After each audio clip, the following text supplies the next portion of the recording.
Bueno, pues benvinguts a todos, un día más, un dissabte més. Bienvenidos a esta nueva conferencia. Hoy vamos a continuar una vez más con el tema de la estatua. Estamos ya pues terminando. Vamos a analizar lo que es el simbolismo de la roca que impacta en los pies de la estatua. Eso pues ya sabéis que tiene unas connotaciones en referencia a algo que va a suceder, que va a cerrar, digamos, la historia de esta tierra, una historia de 6.000 años. Y por tanto, pues es un momento, el momento culminante para la humanidad, ¿no? Un momento importante de conocer.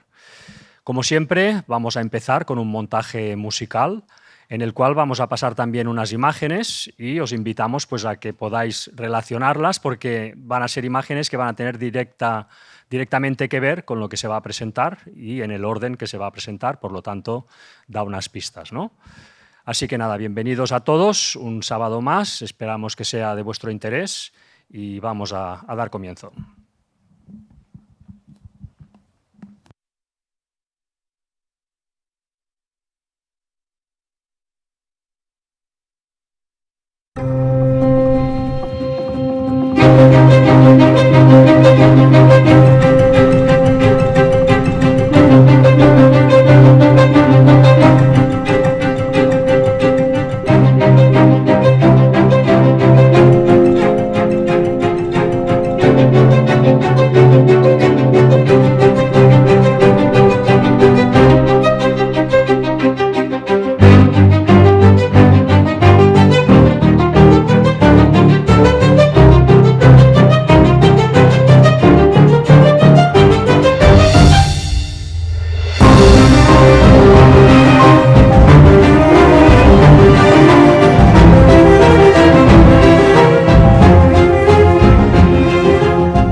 Buenas tardes a todos. Hoy vamos a tener la continuación y la finalización de la estatua, de la famosa estatua ya de Daniel 2. Llegamos a los pies, llegamos hasta lo que iba a acontecer, que era la roca. Vamos a hacer un poco de memoria. Pero os quiero decir esto antes de empezar, porque creo que es realmente básico. Hay varios libros de la Biblia que registran, como veis aquí, distintos datos sobre el tema del retorno de Cristo. No solo está en un libro que la gente puede pensar, es Apocalipsis, seguro que allí pasa. No solo allí. Hay distintos libros en la Biblia que hablan de ello.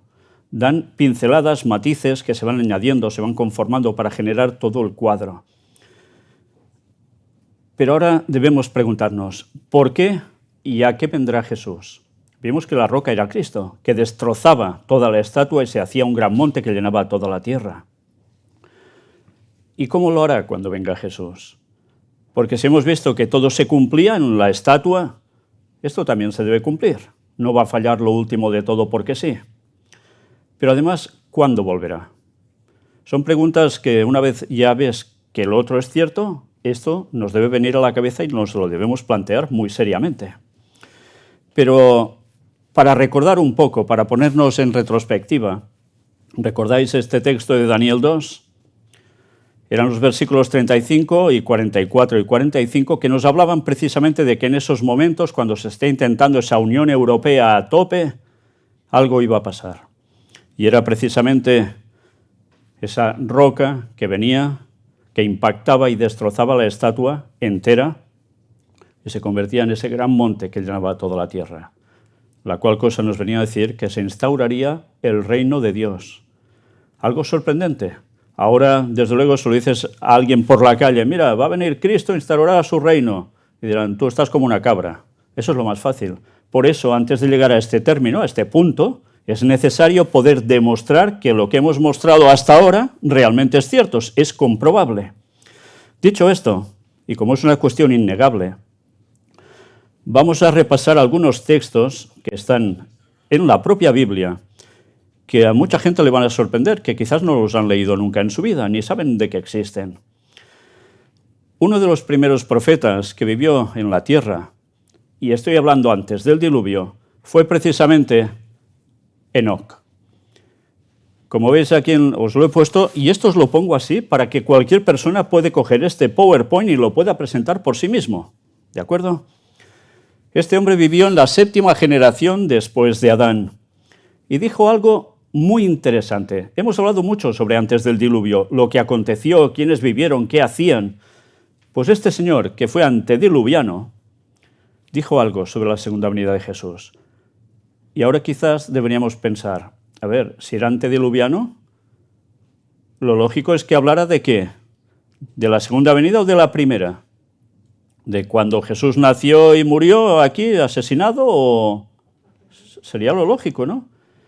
Pues ahora vamos a darnos cuenta cómo la visión que se le da a un hombre que fue profeta va mucho más allá, y va tan allá que ya habla directamente de la segunda venida de Cristo. Y mirad cómo llegó a decirlo. Esto se halla en el libro de Judas, que es el que está justo antes de Apocalipsis, escrito en el Nuevo Testamento, pero hace referencia a unas palabras de Enoc. Este Judas no es Judas Iscariote, sino es el otro Judas que era discípulo de Cristo. Y escribió lo siguiente: de estos también profetizó Enoc, 7º desde Adán, diciendo: he aquí, vino el Señor con sus santas decenas de millares, para hacer juicio contra todos y dejar convictos a todos los impíos de todas sus obras impías que han hecho impíamente y de todas las cosas duras que los pecadores impíos han hablado contra él. Hay algo sumamente interesante. Vamos a ver primero esta parte del texto. Nos dice que vendrá con sus santas decenas de millares. ¿Dice que vendrá? ¿Lo dice en futuro? ¿Cómo está referido el texto aquí? Vino el Señor. ¿Ha venido ya la segunda venida de Cristo? No. ¿Y por qué él dice vino? Como lo da como un hecho ya del pasado. Pues por la convicción del profeta, que estaba viendo algo de futuro, como si ya fuera un hecho. Con lo cual, el tiempo para Dios tiene una trascendencia, sí, pero para nosotros nos marca muy bien, nos delimita mucho. Pero esto que él estaba viendo es algo que para la eternidad, para Dios, es como si ya se hubiese producido. Y esto se lo muestra al profeta y eso nos da la convicción de que eso se va a cumplir sí o sí. Esto es sumamente interesante. Fijaos que dice también que vendrá con sus santas decenas de millares. ¿A qué hace referencia? ¿Quiénes son estos decenas de millares? Pero nos dice también algo interesante, vendrá a hacer juicio contra todos. Por tanto, ¿os imagináis a Jesús naciendo en un pesebre haciendo juicio contra todos? No, como un bebé no podría hacerlo. Por tanto, ¿en calidad de qué vendrá ahora? Vendrá como adulto, vendrá como el que puede hacer justicia, por tanto como Dios. Y en definitiva pondrá a todos en su sitio. Esto es muy interesante, porque venir a hacer juicio e imponer justicia quiere decir que viene a poner punto y final a muchas cosas. Hay gente que no sabe que Jesús habló de su segunda venida. Hay muchos que sí han oído hablar de Jesús, pero jamás han oído que él profetizara que iba a volver. Mirad dónde se halla esto. En el Evangelio de Juan, su discípulo más joven, el capítulo 14, versículos del 1 al 3, registra las palabras de Jesús que dijo a sus discípulos. No se turbe vuestro corazón. ¿Creéis en Dios? Creed también en mí. En la casa de mi Padre muchas moradas hay. Si así no fuera, yo os lo hubiera dicho. Voy pues a preparar lugar para vosotros. Y si me fuere y os prepararé el lugar, vendré otra vez y os tomaré a mí mismo, para que donde yo estoy, vosotros también estéis. Esto sucedió antes de que Jesús fuera crucificado. Esto sucedió y les dijo que había algo más, que Él se iba. Por tanto, no sencillamente iba a morir y se acabó, sino que se iría, y se iría al Padre, por tanto al cielo, y que allí hay lugar donde la gente puede vivir. Porque dice que, ¿qué haría? Regresaría para buscarlos. ¿Habéis oído mucho que se hable de esto públicamente? Que diga que Jesús llegó a decir de sí mismo que se iría antes de morir y que una vez muerto se iría, volvería y vendría a buscar a los suyos. ¿Es que no? Pues es una desgracia que esto no se comente. Porque esto, si estamos viendo que las profecías bíblicas son ciertas, se cumplen todas, esto también se va a cumplir. Y más como diciéndolo Jesús. Bueno, pues iba a hacer esto, venir para llevarse a los suyos. Pero, además, mirad esto. En el libro de Mateo, otro de sus discípulos, en el capítulo 16, versículo 27, Jesús habla de sí mismo diciendo: porque el Hijo del Hombre, que es como Él se autodefinía, vendrá en la gloria de su Padre con sus ángeles, y entonces pagará a cada uno conforme a sus obras. Dice que vendrá en la gloria de su Padre, con sus ángeles. Vamos entendiendo quiénes eran esos millares de los que contaba que vendría, que hemos leído en el primer texto. Son los ángeles. Hay gente que no cree en los ángeles, dice que esto son tonterías. Otros han pasado experiencias que sí saben que realmente eso eran ángeles. Y a veces de ángeles hay de un lado o del otro bando. Pero estos son los de Dios. Y dice que vendrá con los ángeles. Pero además con la gloria de su Padre. ¿Qué quiere decir esto? Que Dios Padre también va a venir. No solo viene Jesús con los ángeles, viene también Dios Padre. ¿Y qué dice que hará? Pagará a cada uno conforme a sus obras. ¿Y quién hace esto? ¿El Padre o Jesús? Lo hace Jesús. Hace referencia a Él el texto.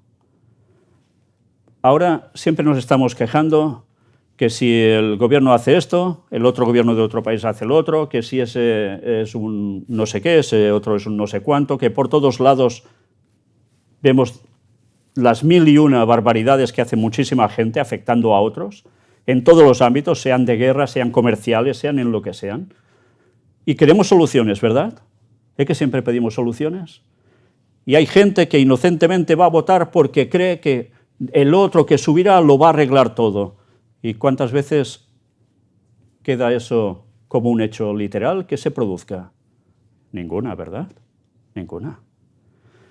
Hace falta una solución. Y la solución es Jesús.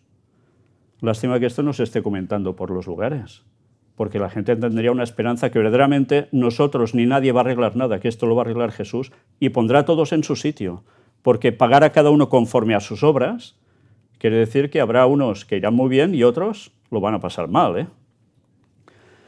Pero el apóstol Pablo también escribió sobre el tema. Jesús ya había muerto, había resucitado, y mirad qué dijo. En la epístola de Hebreos, o sea, era un mensaje que él escribía a los judíos, y él era judío. En el capítulo 9, versículo 28, dijo esto: así también Cristo fue ofrecido una sola vez para llevar los pecados de muchos, y aparecerá por segunda vez, sin relación con el pecado, para salvar a los que le esperan. Queda claro que Él murió una vez y no hace falta que vuelva a morir. No hace falta que vuelva a ser sacrificado. Ahora, no sé si domináis mucho el tema de las misas católicas, pero debéis saber, si no lo sabéis ya, que cuando se hace misa en el altar, hay la famosa hostia, el famoso vino, y dicen que eso se transustancia directamente y literalmente en el cuerpo y la sangre de Jesús. Y ellos se lo comen, se lo toman. O sea, ¿qué sería eso? ¿Canibalismo? ¿Vampirismo? Sí, literalmente. Pero es que además ellos mismos dicen que haciendo esto sacrifican otra vez a Cristo cada vez en misa. Entonces, ¿qué están haciendo? Una aberración absoluta. Porque Jesús ya pasó una vez por esto, no hace falta que pase más por ello. Bueno, pues eso, ¿cómo lo diríais? ¿Cómo lo definiríais? como voluntad divina o todo lo contrario a Cristo. Y digo todo lo contrario a Cristo. Pensad en una palabra que define eso, en un solo término.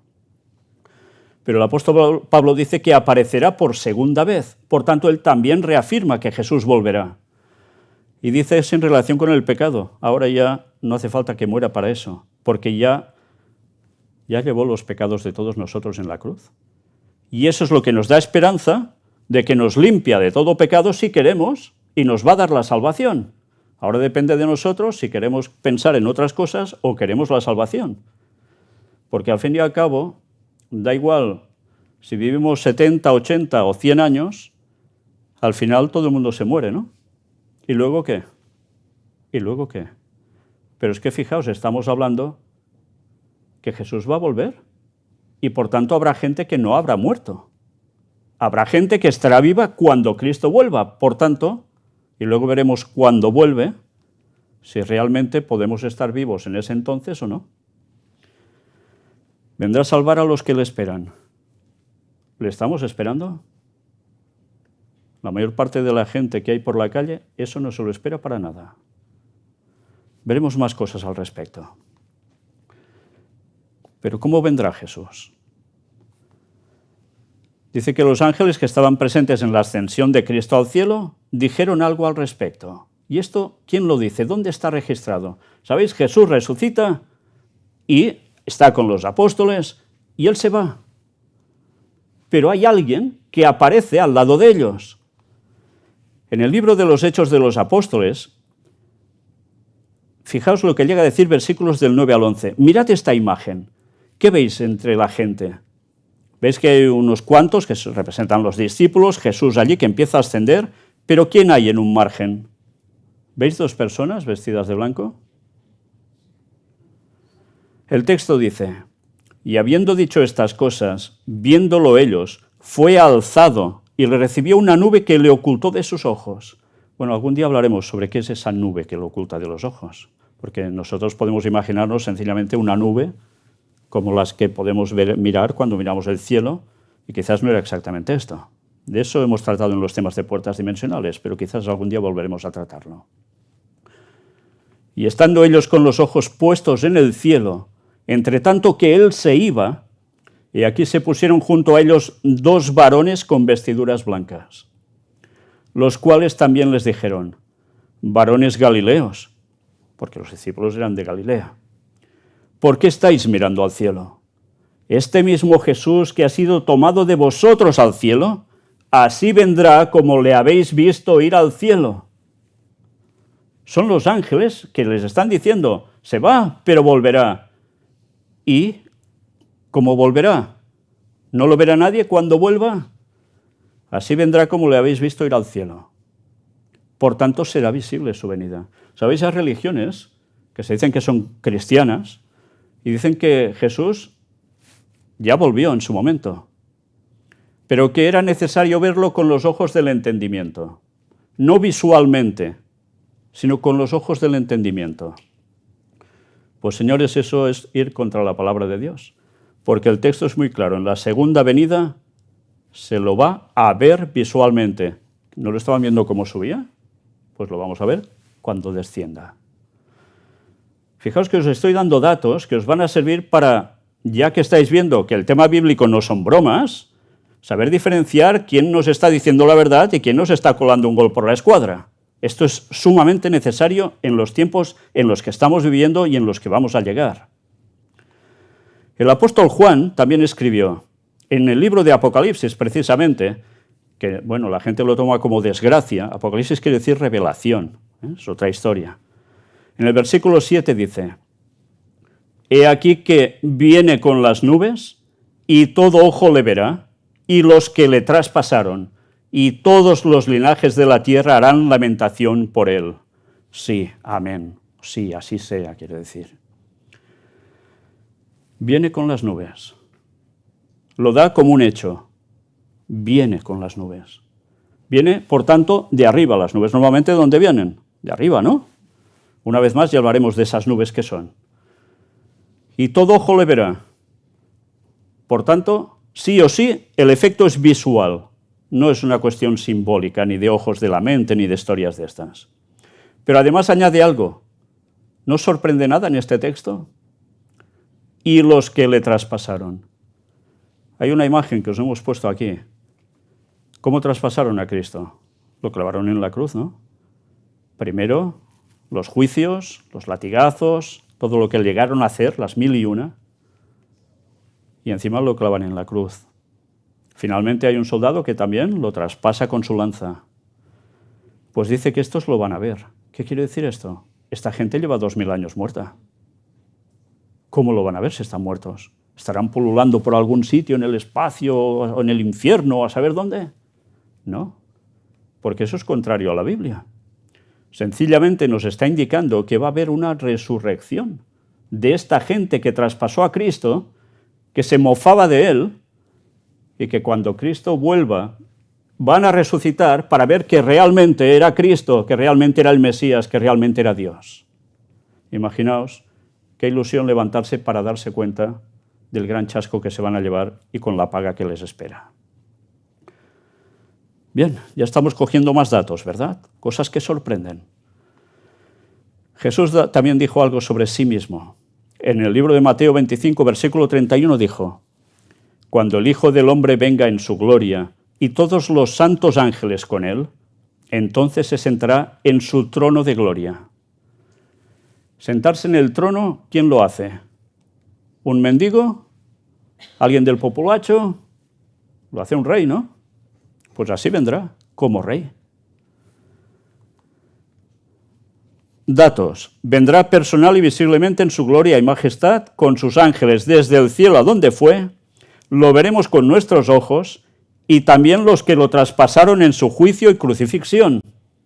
Por tanto, sí, habrá una resurrección de esa gente que ya os digo ahora que no durará mucho, porque será levantarse, darse cuenta de qué hicieron y volver a quedar fulminados.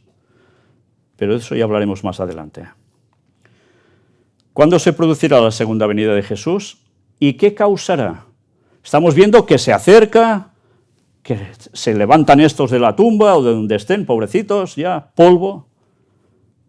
Pero la segunda venida de Jesús, hay descripciones que nos dicen qué causará. El apóstol Pedro lo describe así. Estad atentos a este texto porque nos va a servir para enlazar unas cuantas cosas. Segunda de Pedro es la segunda epístola que él escribió. En el capítulo 3, del 1 en adelante, nos dice, él habla a creyentes, Amados, esta es la segunda carta que os escribo, y en ambas despierto con exhortación vuestro limpio entendimiento, para que tengáis memoria de las palabras que antes han sido dichas por los santos profetas y del mandamiento del Señor y Salvador dado por vuestros apóstoles. Por tanto, está reafirmando lo de los profetas y lo que los propios apóstoles estaban diciendo. Sabiendo primero esto, que en los postreros días, o sea, en los días finales, vendrán burladores, andando según sus propias concupiscencias, o sea, llevando una vida libertina. Y diciendo, ¿dónde está la promesa de su advenimiento? Porque desde el día en que los padres durmieron, todas las cosas permanecen así como desde el principio de la creación. Fijaos que son personas que dicen que son burladores, que hacen su vida como les da la gana, pero fijaos que hablan, ¿dónde está la promesa de su advenimiento? ¿Todos vosotros sabíais que Jesús iba a volver por segunda vez? ¿Verdad que no? Bueno, pues estos sí, estos conocen que iba a volver. Dicen, bueno, ¿y dónde está la promesa de su advenimiento? Si han pasado días así, días y días, y nada, no viene, se mofan. Son creyentes. Además afirman como desde el principio de la creación, por tanto creen, son cristianos. Esto es impresionante. Los propios cristianos burlándose de la segunda venida de Cristo. ¿Hasta este punto hemos llegado? Bueno, pues esta es una descripción de los tiempos actuales, Y mirad qué llega a decir ahora. Estos ignoran voluntariamente que en el tiempo antiguo fueron hechos por la palabra de Dios los cielos y también la tierra, que proviene del agua y por el agua subsiste. Les está llevando en un pensamiento ¿a dónde? ¿A qué momento? A la creación. Y agua. Creación y agua. Sigue añadiendo. Por lo cual el mundo de entonces pereció anegado en agua. ¿Está dando crédito a qué? Al diluvio. Pero los cielos y la tierra que existen ahora están reservados por la misma palabra, guardados para el fuego en el día del juicio y de la perdición de los hombres impíos. Por tanto, dice, antes el mundo fue destruido por agua, pero aquí nos está hablando de otra destrucción, en el día del juicio por fuego. Sí, no va a ser inundación, diluvio, va a ser por fuego. Y nos dice ahora algo sumamente interesante. Mas, oh amados, no ignoréis esto. Por tanto, orejitas así, no ignoréis esto. Que para con el Señor un día es como 1000 años y 1000 años como un día. Nos está dando una clave. Hay gente que dice, bueno, esto quiere decir que para Dios el tiempo no importa. Bueno, relativamente es cierto. ¿Pero es solo esto? Fijaos que nos está hablando de la creación, que fue hecho en ¿cuántos días? Según el texto bíblico, 6 días y 1 de reposo, el sábado. Nos está llevando a ese momento, nos hace pasar por el diluvio, por la destrucción, y nos lanza ¿hasta dónde? Hasta la segunda venida en destrucción con fuego. Y nos está diciendo, 1000 años como un día como 1000 años. La ecuación es clara, da igual una cosa que otra. Por tanto, nos está hablando también de una simbología. Aparte de una literalidad, una simbología. Bien, también si supiéramos que el cielo no es una nube que va flotando por el espacio, que cuando vemos algo del cielo siempre nos pintan una nube y gente andando por allí, ridículo, ¿no? Bueno, el cielo es un planeta. Y como planeta tiene también una rotación. Y lo que para la Tierra, un año, ¿cuándo es? La rotación sobre su propio eje y alrededor de cuánto espacio, dando la vuelta ¿a dónde? Al Sol. Tarda un año. Pues en el cielo parece ser que además allí va distinto. También debe girar sobre un sol, a saber qué. Pero esa vuelta son 1000 años. Y de algún modo el Señor lo que hace es una comparativa, su tiempo con el nuestro. Y mirad ahora esto. El Señor no retarda su promesa, según algunos la tienen por tardanza. No, es que ya se dice que volvería, pero no vuelve nunca, la está retardando. No. Sino que es paciente para con nosotros, no queriendo que ninguno perezca, sino que todos procedan al arrepentimiento. ¿Por qué no ha vuelto Cristo ya? Ya podía haber vuelto. Tantos años de desgracias, ¿no? De muertes y asesinatos y todo lo que queráis, y enfermedades, y aún no ha vuelto. Dios es malo, si existe es malo. No ha vuelto, porque aún nos da tiempo para que reaccionemos y podamos ser salvos. Fijaos cómo la perspectiva cambia totalmente. O sea, es una misericordia hacia nosotros. Pero estad atentos a lo que dice ahora. Pero el día del Señor vendrá como ladrón en la noche. Cuando viene un ladrón en la noche, ¿os lo esperáis? Os sorprende, ¿no? Pues eso dice el texto. Pero mirad qué dice. En el cual los cielos pasarán con gran estruendo. Mirad qué descripción está dando, Y los elementos ardiendo serán deshechos, y la tierra y las obras que en ella hay serán quemadas.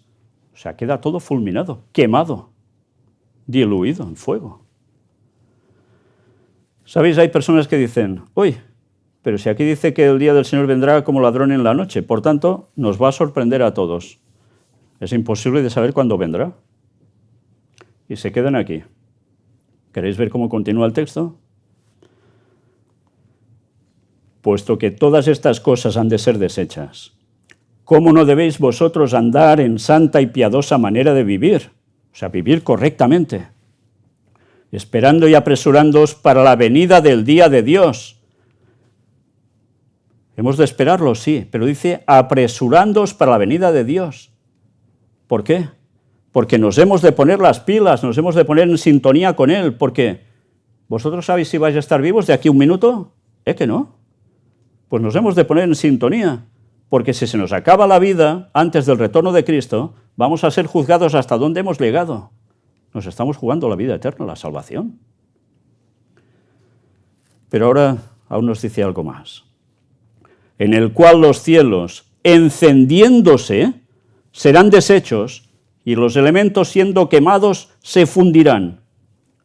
¿Empezáis a imaginar todo esto? Esto no lo hemos visto ni en película, ¿eh? Cosas que más o menos pintan que se parecen, pero algo así. Pues está describiendo qué pasará en la segunda venida de Cristo. Pero mirad ahora qué dice. Pero nosotros esperamos, según sus promesas, cielos nuevos y tierra nueva, en los cuales mora la justicia. ¿Tenemos justicia ahora en este mundo? Ni de broma, ¿eh? Bueno, alguna justicia habrá, ¿eh? Pero... Y esperamos cielos nuevos y tierra nueva. Por tanto, los cielos que vemos ahora y la tierra que tenemos ahora va a ser cambiado. Pero volverán a estar. Por lo cual, oh amados, estando en espera de estas cosas, procurad con diligencia ser hallados por Él sin mancha e irreprensibles en paz. Por tanto, ¿cómo debemos estar? En consonancia con Dios. Es la única forma de podernos salir adelante. Si no, nos seguiremos quejando de todo, pero no habrá solución para nosotros ni para el mundo. Bueno, aquí es el resumen de lo que os he dicho antes. Este texto nos está llevando a los conceptos días de creación, diluvio, segunda venida, y compara un día de equivalencia a 1000 años. ¿Tenemos este concepto claro? Pues vamos a seguir avanzando.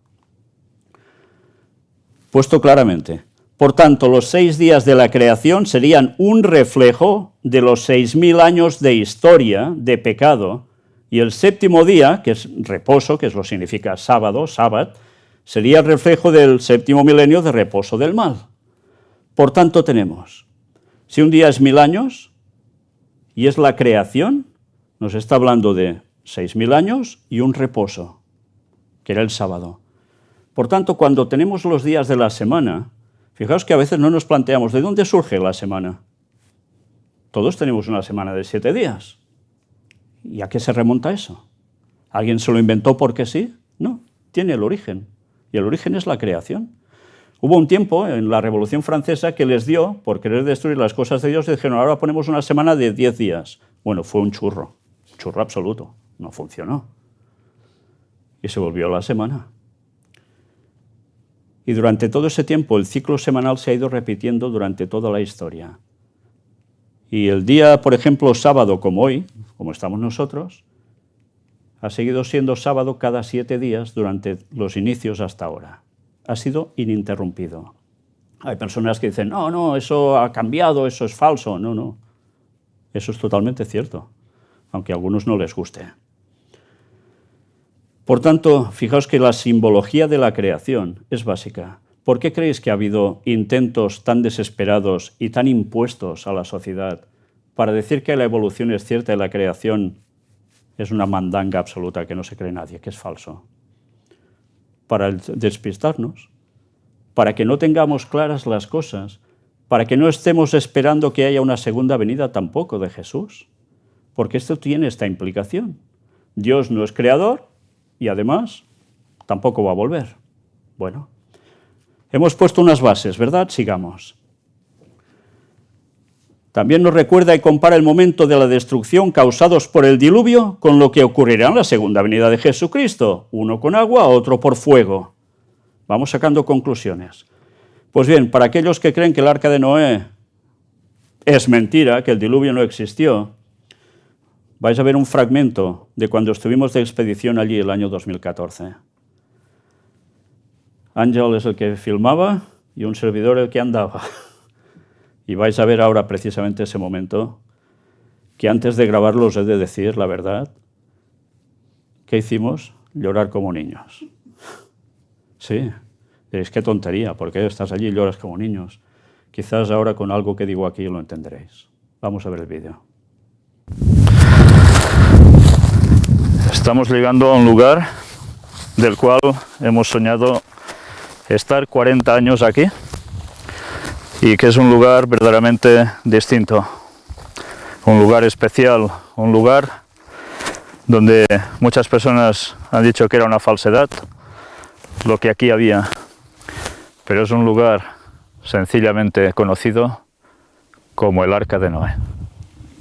Lo tenéis ahí, tras mí. Cuesta entender que viendo esto alguien pueda decir que es solo una formación rocosa, con arena y nada más. Ya por todo el trayecto donde hemos venido, mientras íbamos ascendiendo, podíamos ver perfectamente su silueta. Una silueta que sería muy casual que coincidiera precisamente con la del arca. Algunos decían, no puede ser, tiene que ser rectangular, sin proa ni popa. Pero así fue. Y aquí la tenéis. ¿Vamos a verla de cerca? Vamos. Pues sí, nos acercamos, Nos acercamos y estuvimos allí y tenemos subido en nuestro canal precisamente todo el documental de cuando estuvimos en esos momentos que para nosotros fueron realmente impresionantes. Y cuando el ejército norteamericano en uno de los laterales precisamente fue allí y pegó un bombazo en una pared lateral del arca, se fueron diciendo, esto es una formación rocosa y de arena que casualmente coincide con las medidas del Arca de Noé. También coincidía que estaba en la cordillera Ararat, como dice el texto bíblico, en Turquía. Cuando nosotros entrevistamos a Hasan, el guardador de esos terrenos, un hombre turco que tenía entonces 75 años, creo, más o menos, falleció, que hace un par de años aproximadamente. Se lo dijimos, lo que había dicho el ejército norteamericano. Hay la filmación que nosotros mostramos también en conferencia, en blanco y negro, del ejército norteamericano. Y cuando le dijimos que habían dicho esto, dijo, ¿pero qué? Si se llevaron un montón de cosas y no me dejaron ver nada.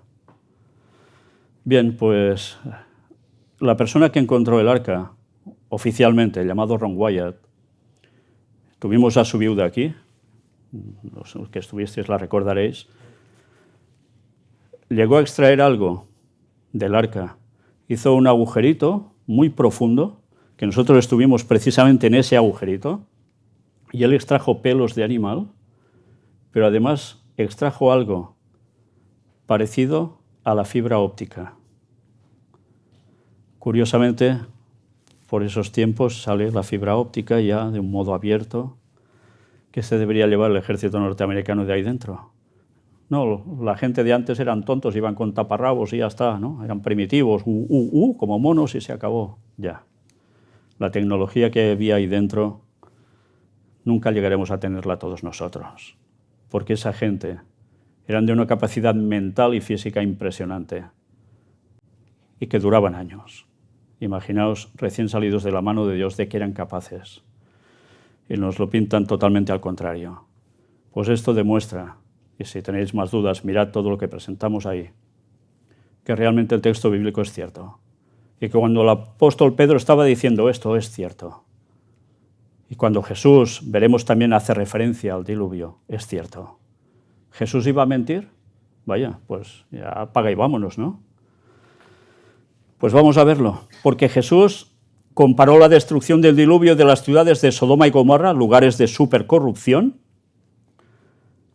con la segunda venida de Cristo, la aniquilación que ocurrirá entonces.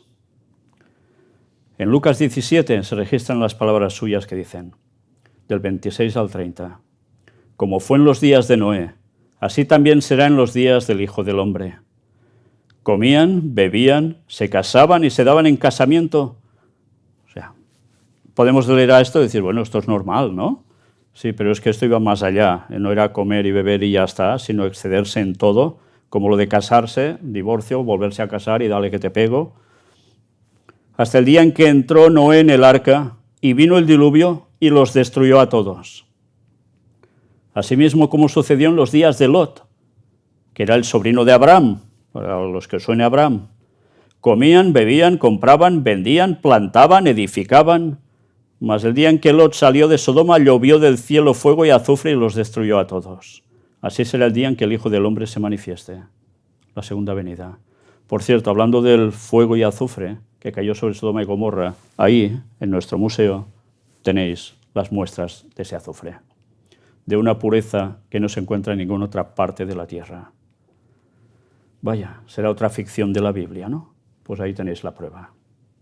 Por tanto, las palabras de Jesús tampoco deben ser bromas, ¿eh?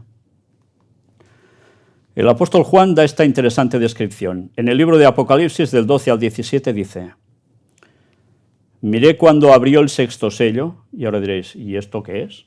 Bueno, algún día ya hablaremos también de todo esto, si Dios quiere, si nos da tiempo de todo. Pero está hablando de unos periodos históricos, ¿vale? Para que os quedáis un poco con todo esto.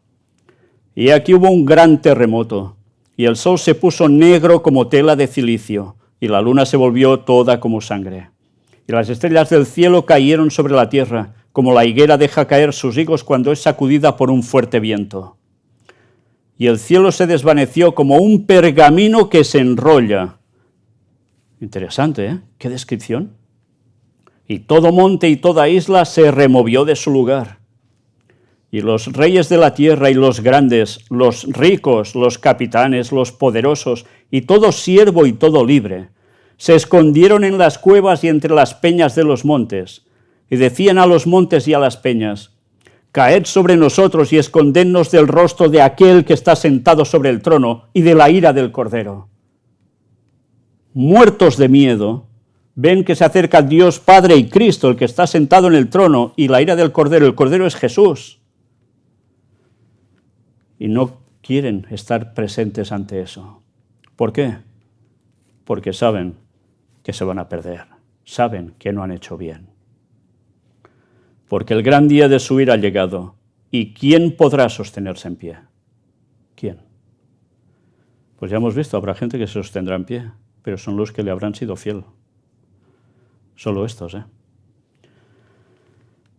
Aquí nos ha dado una descripción de eventos que suceden cósmicos, que os he de decir que en parte esto ya se cumplió hace años, y marcaban un periodo de la historia del final de los tiempos. Pero también os he de decir que justo antes del retorno de Cristo esto se va a volver a repetir. Dicho esto, aquí os escribo, además de la descripción de los eventos que ocurrirán, también añade que no solo vendrá con sus ángeles, sino también con el que está sentado en el trono, sea Dios el Padre. Esto es un hecho. Hay gente que dice, no, solo vendrá con los ángeles. No, vendrá también Dios Padre. ¿Sabéis qué quiere decir esto? Que el cielo queda vacío. Vacío. No somos conscientes de la cantidad de ángeles que hay. ¿Sabéis? Bueno, esto ya os lo adelanto. Cada persona tenemos un ángel con nosotros asignado. El famoso ángel de la guarda, para que me entendáis. Que, por cierto, aprovecho para decir, no hay que empezar a rezarle Angelito de la guarda y tierno corazón. No, eso no. Eso es invocación a ángeles, y eso es angeología, y eso es espiritismo. Porque con esas invocaciones te vienen los otros ángeles que no son los de Dios, sino los caídos, los que siguieron en rebelión a Lucifer, al actual Satanás. Por tanto, si nosotros cada uno tenemos uno, ¿cuántos habitantes hay en la Tierra, dicen ahora? 8.500 millones, así, a ojo cubero, ¿no? Pero claro, de buenos habrá ese número, pero ¿y de malos? Que también están los mismos para chinchar como mínimo.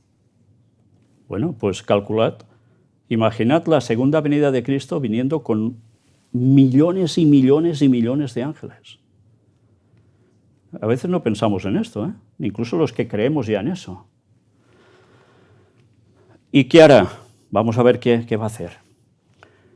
Porque ahora viene la parte que nos toca a todos. Vamos al libro del Antiguo Testamento, Isaías, capítulo 25.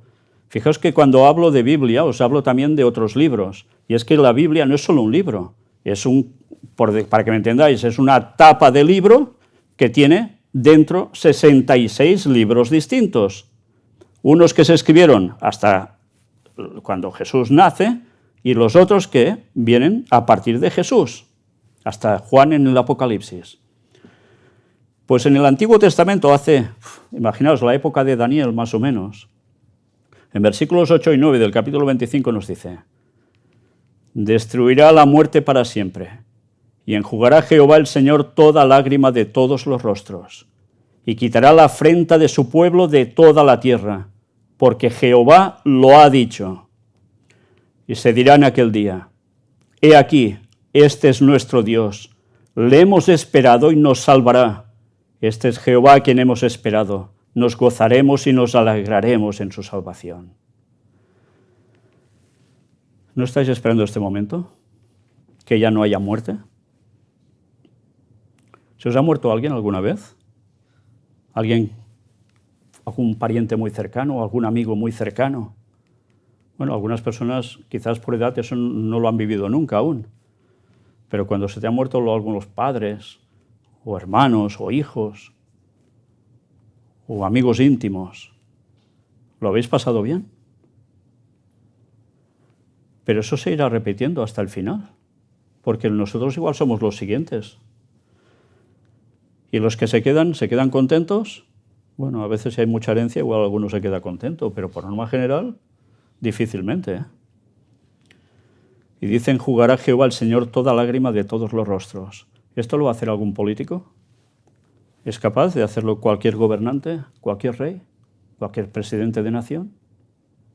¿Cualquier líder religioso? No.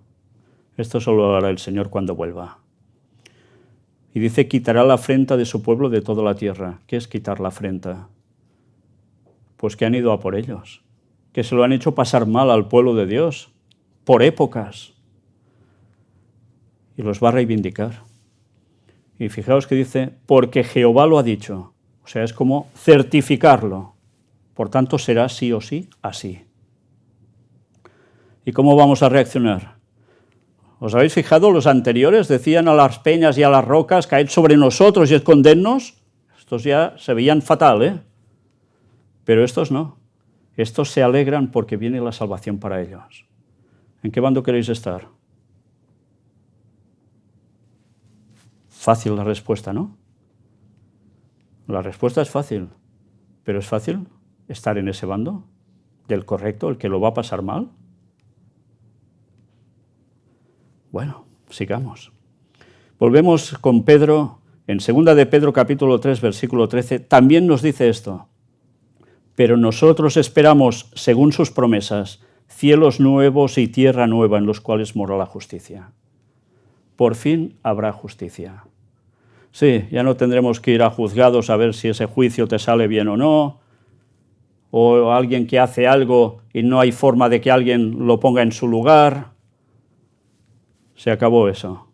Por fin habrá justicia. Pero ¿habrá justicia por qué? Porque ya no habrá mal. No porque no haya oportunidades de hacer el mal y luego hayan juicios que se haga justicia de verdad. No, no. Porque todo lo malo se habrá acabado. Mirad cómo describe Juan en el penúltimo de los capítulos de la Biblia, en Apocalipsis 21, qué va a pasar cuando Cristo vuelva.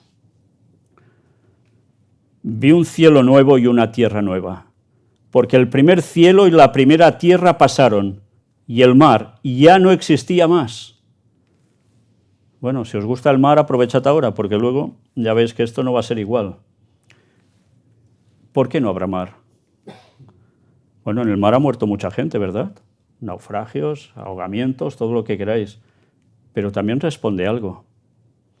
Y ahora os anticipo que va a haber resurrección de todas las épocas de la gente que va a ser salva también.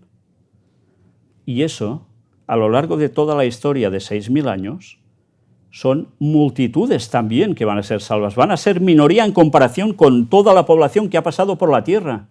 Pero aún y así van a ser muchísima gente. Hará falta espacio. Luego, ¿qué quedará? Pues habrá ríos, eso es seguro. Puede haber quizá lagos, pero un mar como hay ahora en la actualidad no será así. Es más, antiguamente era la misma cantidad de agua que hay ahora. No, eso es debido al diluvio. Antes había zonas de la tierra que ahora están cubiertas por agua y entonces no. Por eso se encuentran restos arqueológicos sumamente interesantes en según qué lugares del mar. Y yo, Juan, vi la santa ciudad, la nueva Jerusalén, descender del cielo, de Dios, dispuesta como una esposa ataviada para su marido.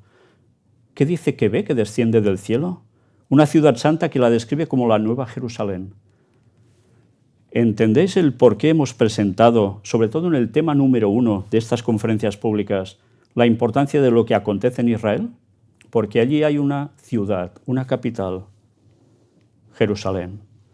Y allí se están cociendo muchas cosas porque alguien, y ya lo mostramos, se quiere poner allí y quiere simular ser el Mesías.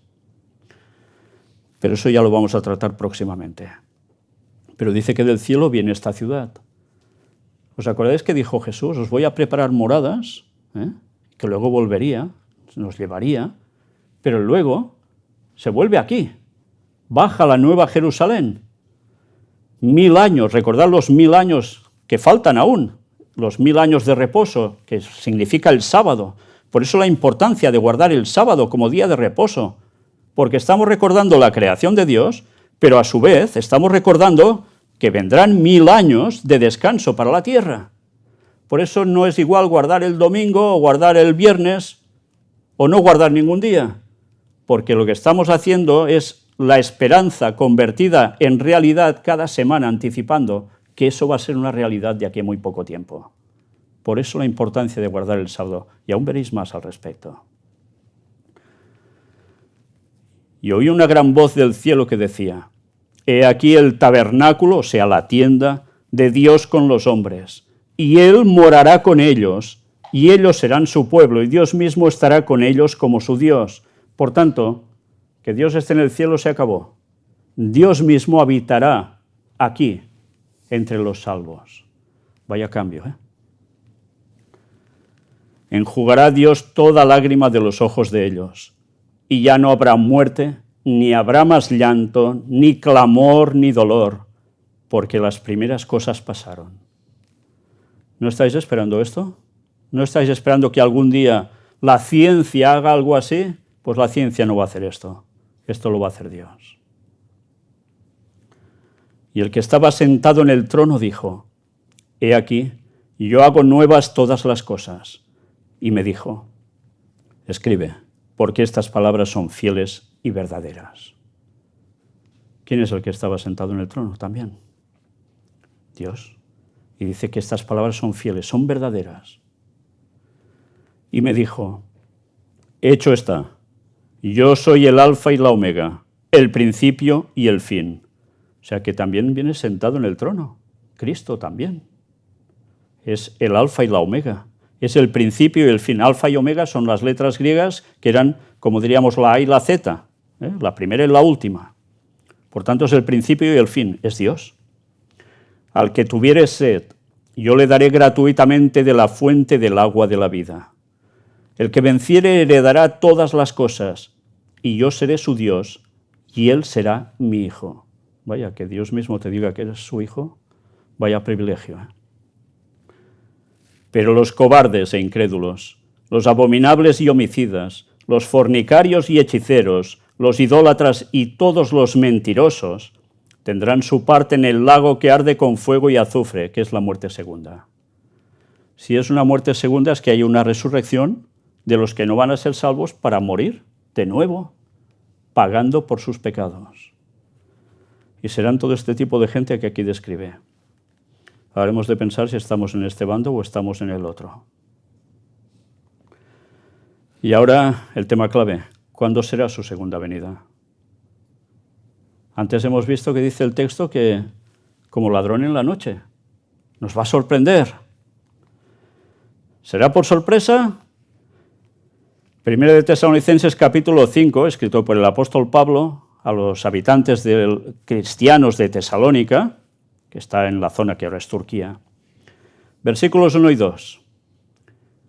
Pero acerca de los tiempos y de las ocasiones, no tenéis necesidad, hermanos, de que yo os escriba, porque vosotros sabéis perfectamente que el día del Señor vendrá así como ladrón en la noche. Por tanto, viene como sorpresa, ¿sí? Seguimos leyendo un poquito más. Que cuando digan paz y seguridad, entonces vendrá sobre ellos destrucción repentina, como los dolores a la mujer encinta, y no escaparán. Por tanto, dirán paz y seguridad, y entonces estalla todo. ¿Cuándo creéis que va a llegar esta paz y seguridad? Es cierto, la ONU tiene un departamento de paz y seguridad. Mucha gente, muchos políticos cuando hablan hacen referencia a paz y seguridad. Pero va a llegar un momento en la historia en que dirán paz y seguridad. Y esto lo vamos a ver próximamente. Y ahora mirad lo que nos dice. Viene con sorpresa total. Mirad esto. Mas vosotros, hermanos, no estáis en tinieblas para que aquel día os sorprenda como ladrón. Porque todos vosotros sois hijos de luz e hijos del día. No somos de la noche ni de las tinieblas. Por tanto, no durmamos como los demás, sino velemos y seamos sobrios. ¿Nos debe coger por sorpresa a nosotros entonces? No. Pero sabéis, mucha gente se queda solo en la primera parte del texto para decir, es sorpresa, tú no te esperas al ladrón, por tanto... Pues no, señores, hay que leer bien. Por sorpresa los va a pillar a los que no se han preparado, a los que no están listos, a los que no perciben el tiempo, pero a los que verdaderamente creen e indagan en la verdad, no los va a coger por sorpresa. Y ahora vosotros esto no os va a coger por sorpresa. Bueno, mirad lo que dijo también Jesús, Mateo 24, del 37 al 39. Mas como en los días de Noé, así será la venida del Hijo del Hombre, porque como en los días antes del diluvio estaban comiendo y bebiendo, casándose y dando en casamiento, hasta el día en que Noé entró en el arca, y no entendieron hasta que vino el diluvio y se los llevó a todos, así será también la venida del Hijo del Hombre. ¿Por qué dice no entendieron hasta que vino el diluvio? ¿Que hablaban en otro idioma? No, tenían todos un mismo idioma. ¿Qué es lo que no entendieron? Aquí nos describe una vez más que hacían su vida, como hemos visto en otros textos, y al final entraron en el arca ¿cuántas personas? De todo el mundo, de toda la población que había, que se calcula que era más o menos la misma que hay ahora en el mundo. Imaginaos, 8 personas. Noé, su esposa, y esto lo estuvimos mostrando ya en anteriores conferencias con el tema de las diosas, sus 3 hijos, Sem, Cam y Jafet, con sus 3 esposas. Ya vimos que Cam es el que sale rana y su esposa no digamos. Y la que se lía después por todo esto, que llega hasta nuestros días.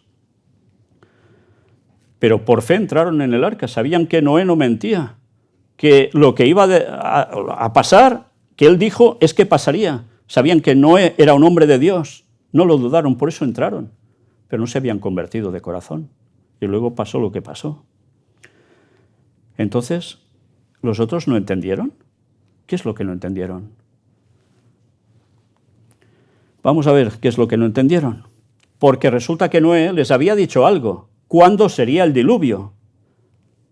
Mirad, Génesis 6, versículo 3. Y dijo Jehová, no contenderá mi espíritu con el hombre para siempre, porque ciertamente él es carne, mas serán sus días 120 años. Y eso se lo dijo a Noé. Y Noé, que debía advertir al mundo entero, no les iba a decir, os quedan 120 años, gente que vivía casi 1000 años, recordad, os quedan 120 años. ¿Se lo iba a callar esto? ¿En serio? Si Noé amaba a las personas, daba todo para que la gente se diese cuenta, entendiera, comprendiera. Y no quisieron entender. Imaginaos a Noé, pasa un año, os quedan 119. Pues bueno, este está alucinando, que dice que va a llover, si no ha llovido nunca. Antes el agua salía como un vapor de la tierra, no llovía. Este está como una cabra. Pero había gente que se lo creía, porque conocían a Noé y sabían que realmente él era un hombre de Dios. Pero la gente quería hacer su vida.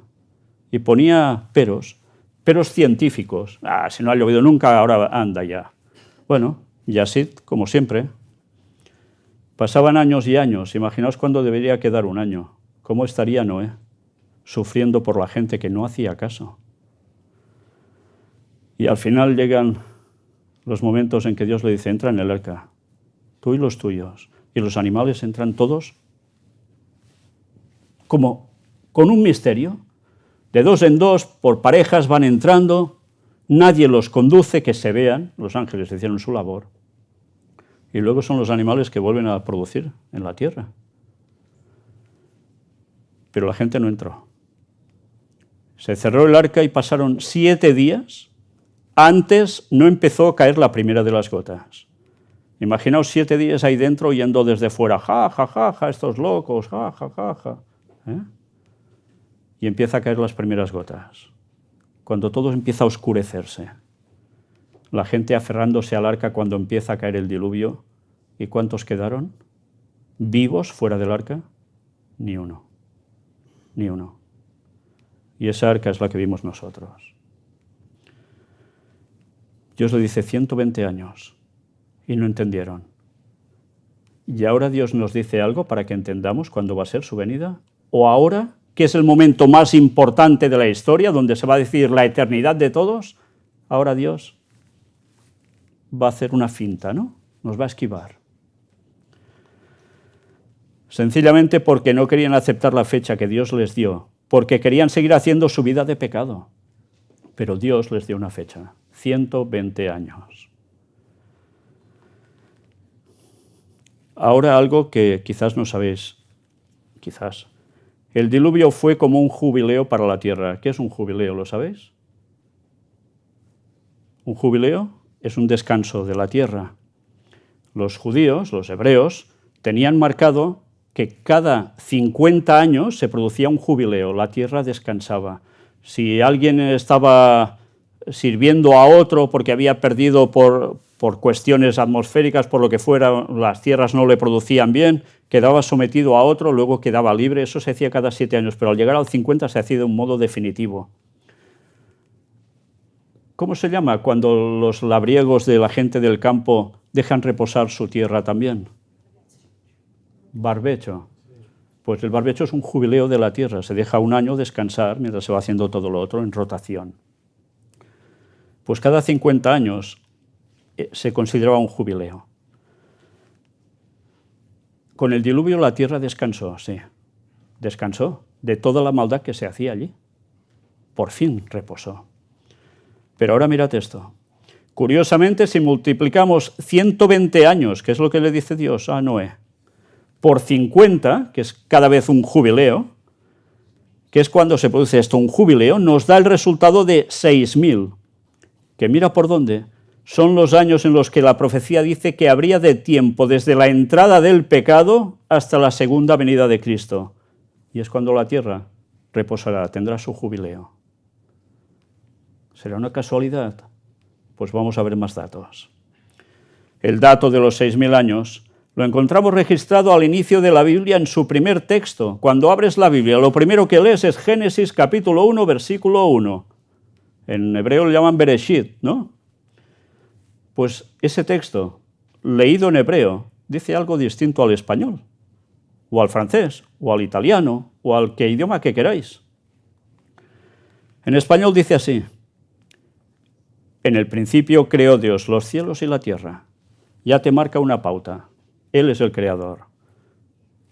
Crea los cielos, crea la tierra. Vamos a leerlo en hebreo. Esto es algo que se llama interlineal, que aparece el texto en hebreo y la traducción exacta como sería literalmente en español.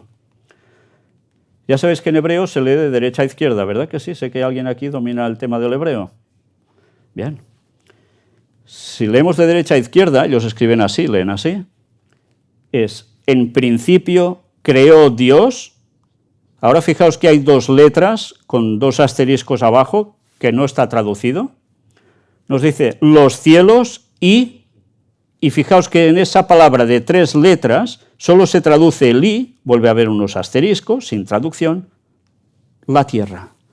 Por tanto, leemos: en principio creó Dios los cielos y la tierra. Esto es tal como se traduce.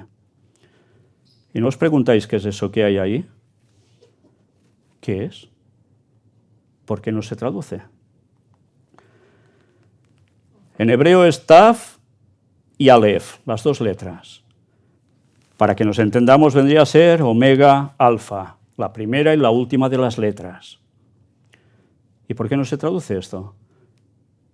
¿Habéis visto antes un texto que decía yo soy el alfa y la omega? Y esto es alfa y omega. Y esto está en el primero de los textos. Mirad esto porque es interesante. El versículo con que comienzan las Sagradas Escrituras, Génesis 1:1, contiene información codificada que a simple vista podría pasar inadvertida, cuanto más si el lector cuenta con una traducción y no con el texto hebreo. Esto no quiere decir que, como hay cosas que no se han traducido del todo, pues la Biblia no hace falta leerla. No, tampoco es esto, porque evidentemente hebreo no vamos a aprender todos, y hay traducciones que son muy buenas. Fijaos, esto está extraído de Noticias de Israel, Hay detalles que inclusive una persona hebreo parlante podría no captar si no es por una observación más detallada. Todo el primer versículo, fijaos que dice Bereshit, bara, Elohim, etcétera, etcétera, está conformado por 28 grafemas, es decir, el producto de 7 por 4. Mirad, escrito en hebreo, lo veis abajo, y cada letra, un número, 1, 2, 3, hasta llegar a 28. Son las letras totales de ese texto. Estos 28 grafemas están organizados en 7 palabras. Lo vemos bien, ¿no?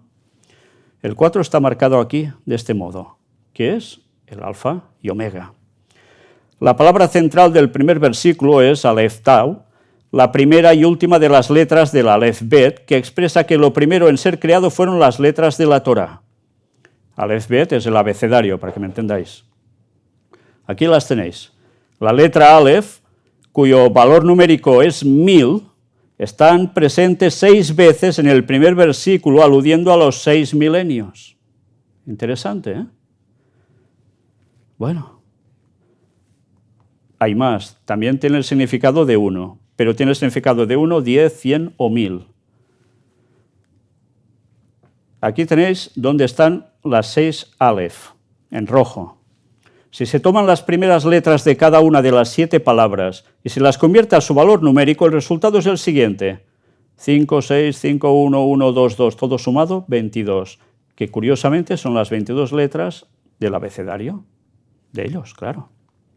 Si se toman las últimas letras respectivamente desde la segunda palabra, la tercera palabra y la cuarta palabra, se obtiene lo que veis aquí, Emet, que significa verdad. Vaya. Nos está dando un mensaje que eso es verdad.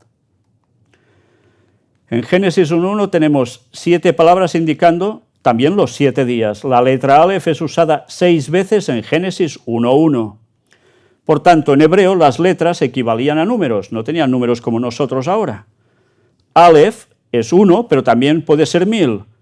Curiosamente hay 6 Aleph, que son 6 en puntuación, que pueden ser 6000. Aleph en la Biblia es la letra de sabiduría pura y abundante. En la Biblia el ser sabio está asociado con mantener la Torá, la palabra de Dios, la ley, todo. Mirad si no, Deuteronomios 4, escrito por Moisés, esto tiene un chorro de años, versículos del 1 al 8. Ahora pues, oh Israel, oye los estatutos y decretos que yo os enseño, para que los ejecutéis y viváis, y entréis y poseáis la tierra que Jehová, el Dios de vuestros padres, os da. Es cuando salen de Egipto. Mirad, yo os he enseñado estatutos y decretos, como Jehová mi Dios me mandó, para que hagáis así en medio de la tierra en la cual entráis para tomar posesión de ella. Entran a Canaán. Guardadlos, pues, y ponedlos por obra, porque esta es vuestra sabiduría y vuestra inteligencia ante los ojos de los pueblos, los cuales oirán todos estos estatutos y dirán: ciertamente pueblo sabio y entendido, nación grande es esta. Porque ¿qué nación grande hay que tenga dioses tan cercanos a ellos como lo está Jehová nuestro Dios en todo cuanto le pedimos? ¿Y qué nación grande hay que tenga estatutos y juicios justos como es toda esta ley que yo pongo hoy delante de vosotros? Por tanto, la ley era la vida. Entonces, y lo podéis ir leyendo, las 6 apariciones de la letra Aleph representan la sabiduría de mantener la Torá durante los 6000 años que debe durar el mundo. Génesis 1:1 también predice el periodo de tiempo de los 7000 años del hombre. 7 palabras hebreas representando 7 días o 7000 años.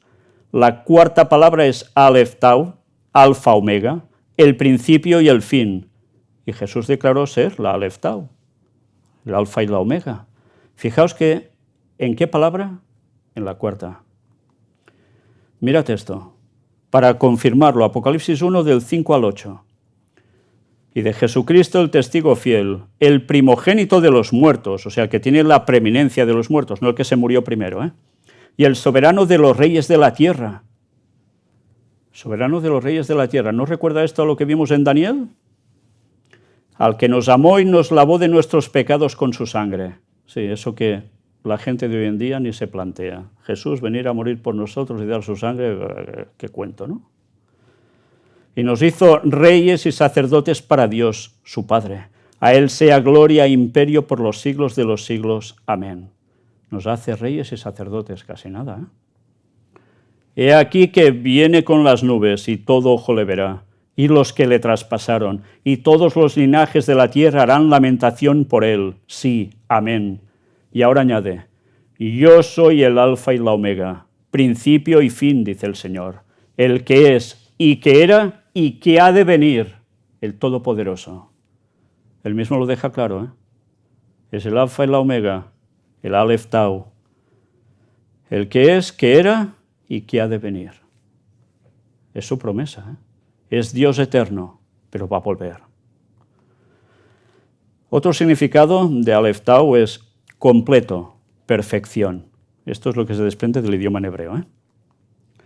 En el principio Elohim, o sea, Dios, la deidad o Trinidad, creó el plan y la misión redentora que desempeñaría Jesús como el Mesías. Todo estaba previsto de un inicio. Incluso, ¿sabéis? Nos dicen los textos que antes del pecado, Dios ya había hecho planes de que habría Satanás, que la iba a liar, que el mundo haría lo que haría de desgracia también siguiéndolo. Hizo todo el plan de salvación para el hombre. Esto mucha gente no lo sabe y ya estaba previsto. Esto nos enseña que Jesús es la Aleph Tau desde la fundación del mundo, pero manifestado después de 4000 años. Mirad algo curioso, la Aleph Tau es la cuarta palabra en el cuarto día de los 4000 años después de la creación. Curiosamente, el sol aparece en el cuarto día de la creación y a Jesús se le llama el sol de justicia. ¿Será una casualidad que precisamente apareciera su nombre, para que me entendáis, Alfa Omega, en el cuarto? Malaquías, el último libro del Antiguo Testamento, capítulo 4, versículo 2, dice, mas a vosotros los que teméis mi nombre, nacerá el sol, en mayúscula, de justicia, y en sus alas traerá salvación, y saldréis y saltaréis como becerros de la manada.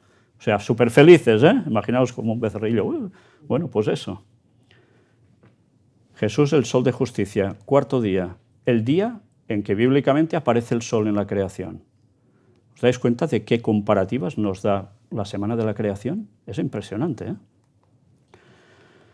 Bueno, en el libro de Apocalipsis, capítulo 20, se hace mención 6 veces de 1000 años. También es curioso. Y mirad lo que describe aquí, versículos del 2 al 7. Y prendió el dragón, la serpiente antigua, que es diablo y Satanás, y lo ató por 1000 años. Y ahora, decirle a un chino que está tanto con el tema del dragón y le encanta tanto el kung fu y encima van paseando dragones en sus fiestas, que para ellos es lo mejor de lo mejor, que en verdad es el símbolo del diablo y Satanás. O sea, de paganismo absoluto siguiendo sus cosas. Bueno, pues esa es la referencia, viene de Edén, claro. Lo ató por 1000 años, dice. Si está atado por 1000 años, quiere decir que no puede actuar, ¿no? Es una simbología. Y lo arrojó al abismo y lo encerró y puso su sello sobre él, para que no engañase más a las naciones, hasta que fuesen cumplidos 1000 años. Y después de esto debe ser desatado por un poco de tiempo. O sea que cuando Jesús regresa, Satanás queda como atado, queda como encadenado, prendido, no puede hacer nada. ¿Por qué no puede hacer nada? Y después, al cabo de 1000 años, es desatado. Porque durante 1000 años no queda nadie vivo en la tierra. Con la segunda venida de Cristo, todos los no salvos quedan fulminados. Pero algo pasa. Dice que después de los 1000 años de reposo, mientras el pueblo de Dios está en el cielo por 1000 años y luego desciende la Nueva Jerusalén, resulta que es desatado por un poco de tiempo. Por tanto, puede volver a liarla. ¿Y cómo la puede volver a liar? Pues señal de que es la resurrección otra vez de los impíos, de los no salvos, y los vuelve a engañar, y vuelve a querer hacer algo, es ir contra el gobierno de Dios, de nuevo, y contra el pueblo de Dios. Y vi tronos, y se sentaron sobre ellos los que recibieron facultad de juzgar. Y vi las almas de los decapitados por causa del testimonio de Jesús y por la palabra de Dios, o sea, gente ejecutada, los que no habían adorado a la bestia ni a su imagen, preparaos porque de esto hablaremos próximamente, y que no recibieron la marca en sus frentes ni en sus manos, y vivieron y reinaron con Cristo 1000 años. Aquí aparece el tema de la marca de la bestia, ¿eh? Ya hablaremos sobre eso, si Dios quiere. Pero estos que reinan con Cristo 1000 años. Reinar con Cristo, vivir con Cristo, reinar con Cristo, el rey es el que juzgaba en esos tiempos. ¿Qué hará el pueblo de Dios durante 1000 años?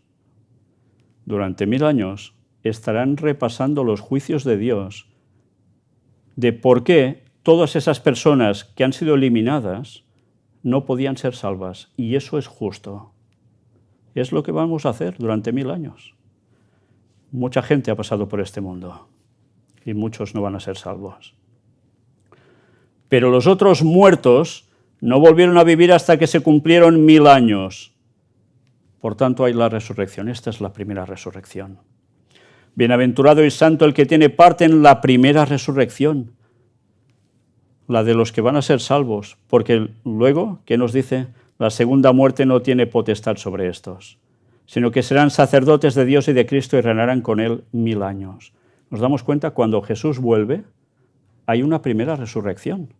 Y no solo de los que lo traspasaron en la cruz, sino de los salvos de todas las épocas que resucitan cuando Cristo viene y paga a cada uno conforme a sus obras.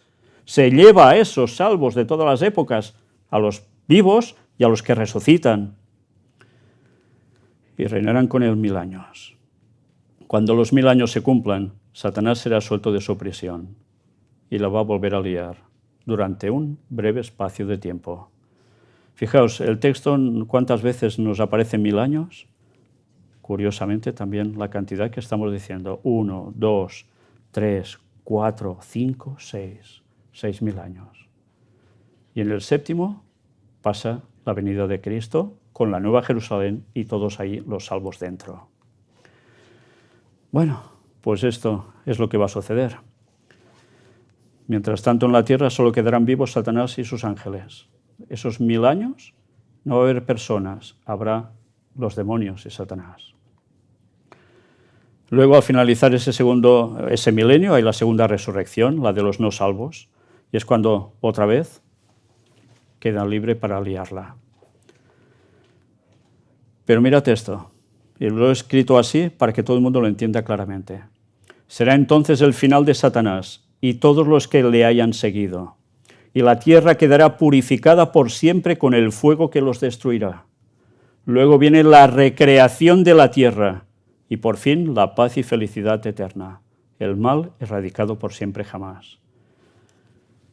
¿Os imagináis el día en que Dios creó todo? Cuesta, imaginar. Pues si sois salvos, vais a ver el momento en que habrá la recreación de la tierra después de acabar con Satanás y sus ángeles caídos y todos los impíos de todas las épocas. Vamos a ver cómo Dios vuelve a crear la tierra y los cielos nuevos. Vaya espectáculo, debe ser. Porque recordad que lo hace todo con su palabra. Bueno, una comparativa, 6 más 1, 7. Hablamos de milenios. Otra comparativa, el Edén con la Nueva Jerusalén. Todo lo bueno en un principio. 6 días de la creación igual a 6000 años. El sábado de la creación equivalente al sábado milenial, el del reposo. Y la semana, los 7 días, pues es la semana milenial. La semana tiene 7 días por algo. Y Dios ha puesto la etapa en 1000 años cada vez hasta llegar a ese número por algo también. Si no aprendemos de eso, vamos desorientados totalmente. Más significados en hebreo para Aleph Tau. Aleph es significado, cabeza, jefe. Y esto, ¿sabéis por qué? Porque antes estas letras tenían una forma, una grafología, que simbolizaban esto. tenían una A como nosotros tenemos, nada parecido. Era esto. Aleph era cabeza, jefe. Tau era pacto, sello, señal. Por tanto, Aleph Tau era jefe del pacto, jefe del sello o también jefe de la señal. ¿Y por qué nos habla aquí de ser jefe de un pacto o jefe de señal? Señal, un pacto es entre dos como mínimo, ¿no? Porque si no, un pacto de uno solo no, es una tontería. Jefe de la señal. Jesús, Señor del sábado y señal de pacto con su pueblo. Antes os decía la importancia del sábado. Génesis 1, versículo 31. Y vio Dios todo lo que había hecho y aquí que era bueno en gran manera. Y fue la tarde y la mañana el día sexto. Ahí se acaba la creación. Génesis 2, del 1 al 3. Fueron pues acabados los cielos y la tierra y todo el ejército de ellos. Y acabó Dios en el día séptimo la obra que hizo, y reposó el día séptimo de toda la obra que hizo. Y bendijo Dios al día séptimo y lo santificó, porque en él reposó de toda la obra que había hecho en la creación. Por tanto, el séptimo día descansó. Y vamos a los mandamientos. Esto os lo he puesto 2 veces para que veáis que a la derecha pone Éxodo 20, del 8 al 11, pero que pone Reina Valera 1960. Es una versión de la Biblia, es la más extendida, sobre todo dentro del mundo evangélico protestante. Mirad cómo describe aquí este mandamiento, el cuarto. Acuérdate del día de reposo para santificarlo. 6 días trabajarás y harás toda tu obra, mas el séptimo día es reposo para Jehová tu Dios. No hagas en él obra alguna, tú, ni tu hijo, ni tu hija, ni tu siervo, ni tu criada, ni tu bestia, ni tu extranjero que está dentro de tus puertas. Porque en 6 días hizo Jehová los cielos y la tierra, el mar y todas las cosas que en ellos hay, y reposó en el séptimo día. Por tanto, Jehová bendijo el día de reposo y lo santificó. Cuando lees esta versión, muchas personas dicen, bueno, ¿y aquí quién te dice que esto es sábado? En la Biblia aparece un asterisco al lado de reposo que dice, aquí equivale a sábado. Pero hay otra versión, que es católica, Biblia de Jerusalén, que lo dice claramente. Recuerda el día del sábado para santificarlo. Y nos vuelve a repetir, al final, el día del sábado y lo santificó. Es más claro aún, aquí sí que no hay excusas. Y es tal como aparece en el hebreo. Mirad esto también, porque ahora hemos visto que era el jefe del pacto, de la señal. Ezequiel 20. En la Reina Valera nos dice, y les di también mis días de reposo para que fuesen por señal entre mí y ellos, para que supiesen que yo soy Jehová que los santifico. Por tanto, el pueblo de Dios, ¿qué día iba a guardar? El del reposo.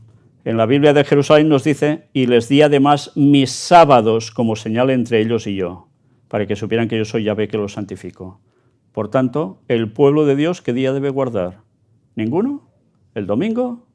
¿El viernes? ¿Cualquier otro día? Ninguno. El sábado. Por tanto, si queremos ser salvos y debemos buscar la verdad y seguirla, hemos de guardar el sábado. Si no, nos vamos a quedar fuera. Si hacemos lo que no toca en sábado, no estamos en pacto con Dios y ya sabéis en qué bando vamos a terminar, ¿no? Un libro del Antiguo Testamento también da una profecía sobre la muerte y resurrección de Jesús, dándonos la salvación, y se extrapola al tiempo que pasaría después de su muerte hasta su retorno para sanarnos. O sea, darnos la vida eterna. Cuando se dice sanar, también es dar la vida, ¿eh? En el libro de Oseas, capítulo 6, versículos del 1 al 3, el profeta escribe esto. Venid y volvamos a Jehová, porque Él arrebató y nos curará, hirió y nos vendará. Nos dará vida después de 2 días. En el tercer día nos resucitará y viviremos delante de Él. Y conoceremos y proseguiremos en conocer a Jehová, como el alba está dispuesta a su salida, y vendrá a nosotros como la lluvia tardía y temprana a la tierra. ¿Qué vemos aquí de curioso? ¿Algo que nos sorprende? Dice que primero estamos mal, y después de 2 días nos dará la vida. O sea, al tercer día, después de 2 días, nos resucitará. ¿Está hablando de días literales? ¿Qué le pasó a Jesús? ¿Qué dicen los textos sobre Jesús? Mirad palabras proféticas de Jesús sobre sí mismo basándose en las profecías del Salmo 22 y el Salmo 16 e Isaías 53, que él mismo las inspiró, de hecho, claro, es Dios. Lucas 24, 46, y les dijo: así está escrito, y así fue necesario que el Cristo padeciese y resucitase de los muertos al tercer día. La confirmación del suceso por parte del apóstol Pablo, 1 Corintios 15, versículo 4, y que fue sepultado y que resucitó al tercer día, conforme a las Escrituras. Por tanto, Jesús muere y al tercer día resucita y nos da la salvación, pagó por nosotros. Pero ¿queda todo así? Fijaos que el texto de Oseas nos dice que nos resucitará y viviremos delante de él. ¿Y esto cuándo se va a producir? Pues muy fácil, ¿no? Si pasan 2 días y estamos viendo la comparativa de día 1000 años, desde la muerte de Cristo pasan 2000 años y al tercer día, al otro milenio, nos da la resurrección, la salvación. Fijaos cómo esto concuerda con lo que hemos visto, con todo lo anterior. ¿Y cuánto tiempo hace que Cristo murió? ¿Han pasado esos 2 días, entre comillas? Ahora veremos más. Pero, ¿sabéis? Mucha gente dice, hay un texto en la Biblia, pero del día y la hora nadie sabe sino el Padre. Por tanto, Jesús no sabe cuándo va a volver. Jesús no es Dios, por tanto. Claro, si Jesús no sabe que va a volver, cuándo va a volver, pues vaya Dios, ¿no? Hay personas que no quieren pensar un poco más, tristemente no quieren pensar un poco más. Vamos a descubrir algo sumamente interesante. Mateo 24, 36, y en otro texto que ahora veremos, se hallan estas palabras de Jesús mismo, que están traducidas así: pero del día y la hora nadie sabe, ni aun los ángeles de los cielos, sino solo mi Padre.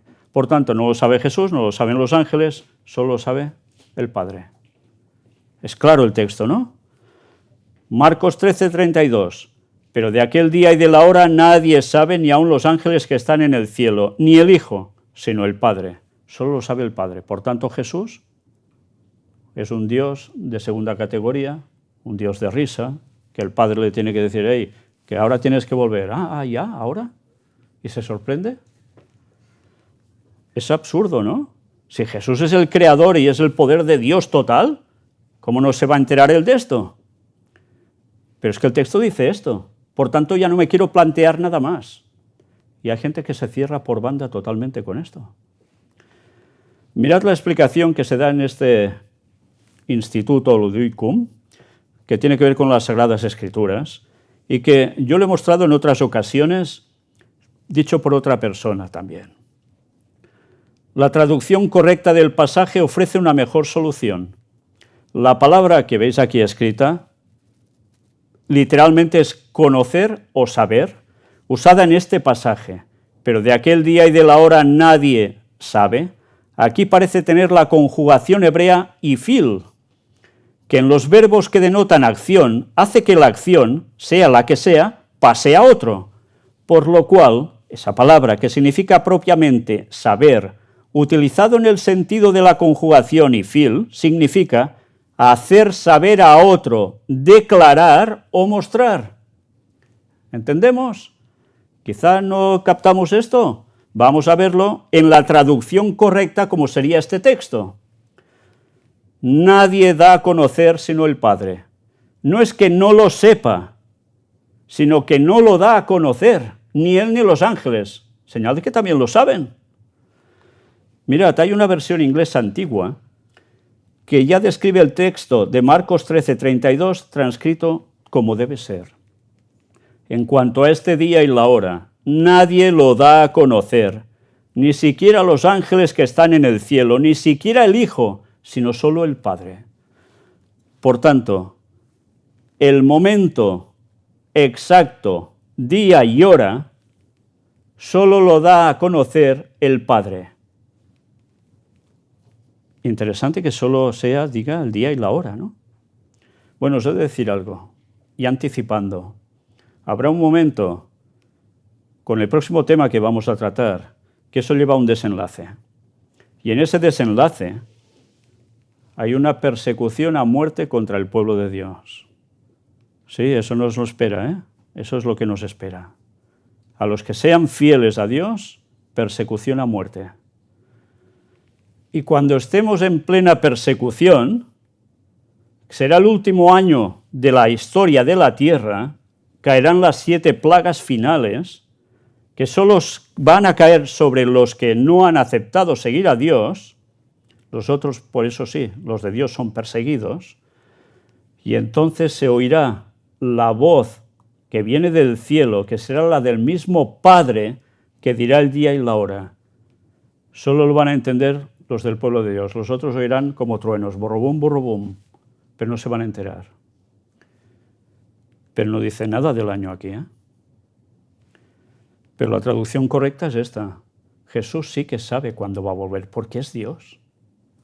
Y los ángeles también lo saben, porque tienen las profecías, lo saben, pero no lo dicen. Pues ahora mostremos el momento de la segunda venida de Jesús. Mirad, un dato interesante, este libro es el que tenemos allí, que siempre podéis coger, ya lo sabéis, El conflicto de los siglos, escrito por Ellen White, que hace un repaso histórico impresionante, profético también, y allí hace referencia, y aparece este diagrama, sobre una profecía que vamos a tratar en su momento, pero que de aquí solo os hago una remarcación en concreto. Es un periodo de una profecía de 2.300 días, equivalente a años, y abarca desde un cierto periodo hasta otro. Pero mirad el punto número 4, ¿veis que hay una cruz? Sucede algo, es la muerte de Cristo en la cruz. ¿Cuándo se produce esto? Hay gente que dice, esto fue en el año 30, otros no, en el año 33, y otros, esto no pasó nunca porque Jesús se bajó de la cruz y se fue a Cachemir y no sé qué, tonterías. Todo para despreciar a Jesús con su papel de Dios. Bien, pues mirad ampliando lo que aquí se explica. Habla de una semana de años, dice, a la mitad de la semana hará cesar el sacrificio y la ofrenda. O sea, el ritual que se hacía en el templo de Jerusalén se acabó. ¿Cuándo sucede eso? Jesús muere en la cruz y se rasga el velo del templo, sin que nadie lo toque, hay el gran terremoto, se rasga el velo para decir, se acabó, ya no hay más rituales que hacer. Cristo, que era la simbología de esos corderos que se sacrificaban inocentes por el pecador, pasan a ser Cristo, por tanto ya ha derramado su sangre, ya no hace falta hacer eso. ¿Entendéis la tontería de hacer un tercer templo de Jerusalén y volver a hacer sacrificios? Y eso que haya cristianos, entre comillas, que lo estén apoyando y sufragando, es ir contra Dios directamente. Pues a la mitad de la semana es cuando Cristo muere en la cruz. Y eso sucede en el año 31 de nuestra era. 3 años y medio después de su bautismo, fue crucificado nuestro Señor. Con el gran sacrificio ofrecido en el Calvario, terminó el sistema de ofrendas que durante 4.000 años había sido tipo del Cordero de Dios. El tipo se identificó con el antitipo y, por lo tanto, habían de abolirse los sacrificios y oblaciones del sistema ceremonial. Ya no tenía sentido hacer eso. Pero en el año 31, Cristo es crucificado y han pasado 4.000 años desde la entrada del pecado. Tenemos ya un margen, ¿no? Recordad la semana milenial, si en el 31 se cumplen 4.000 años, vamos haciendo numeritos. Entrada del pecado en Edén, esto lo va a entender hasta yo. 4.000 años. En el año 31, crucifixión de Cristo. Hemos de añadir 2.000 años, ¿no? Para que sean 6.000, ¿dónde nos lleva? Sabemos sumar todos, ¿no? Al año 2031. Es el año de la segunda venida de Cristo. Es cuando se cumplen los 6.000 años desde la entrada del pecado. No hay vuelta de hoja. Por tanto, ¿por qué Dios no anunciará el año? Solo anunciará el día y la hora, porque el año ya se conoce, ya se ha dado a conocer. Pasa que éramos tontos y no nos enterábamos.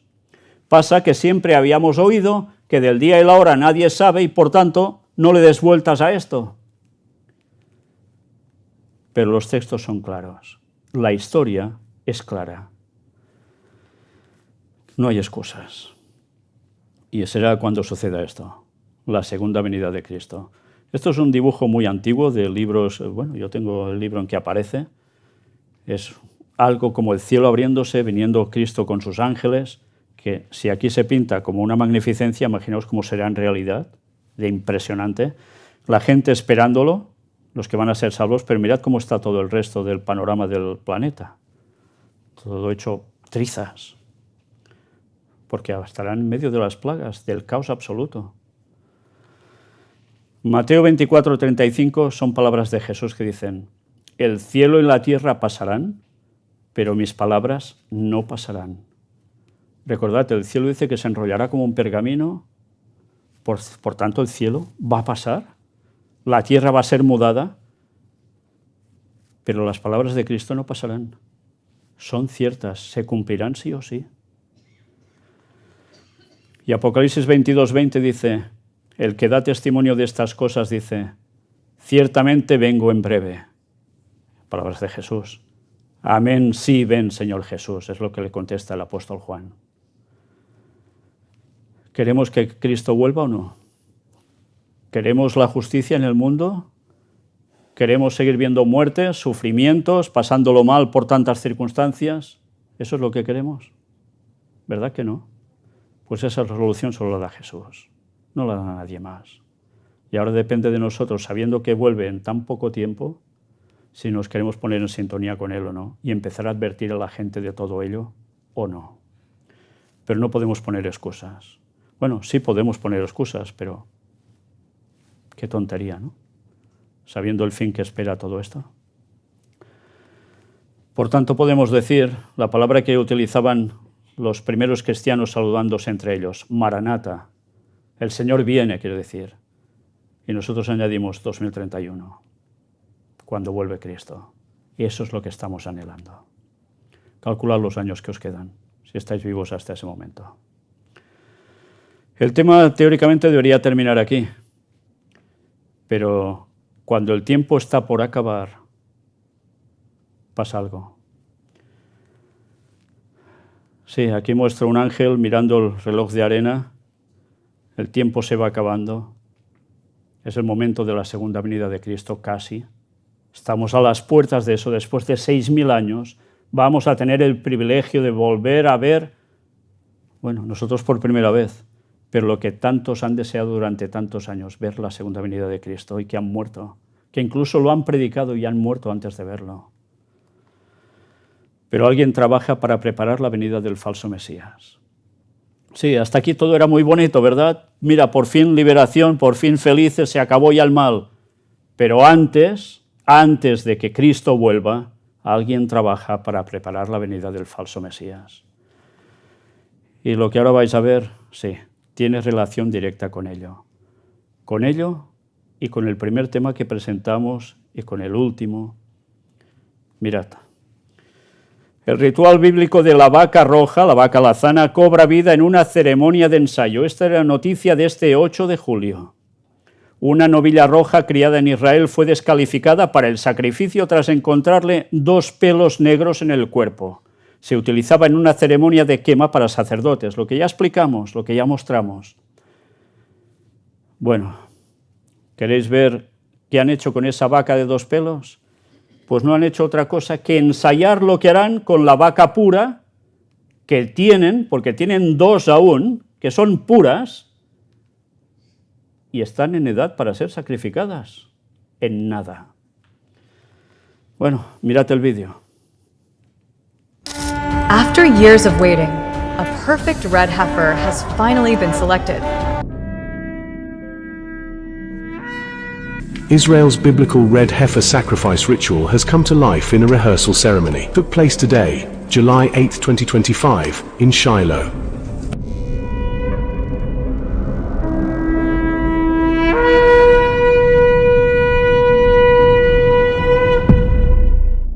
Bien, habéis visto que al final ellos muestran aquí una segunda venida de Jesús, pero es que muchos creen que realmente esto va a suceder se va a levantar el templo y va a venir el Mesías.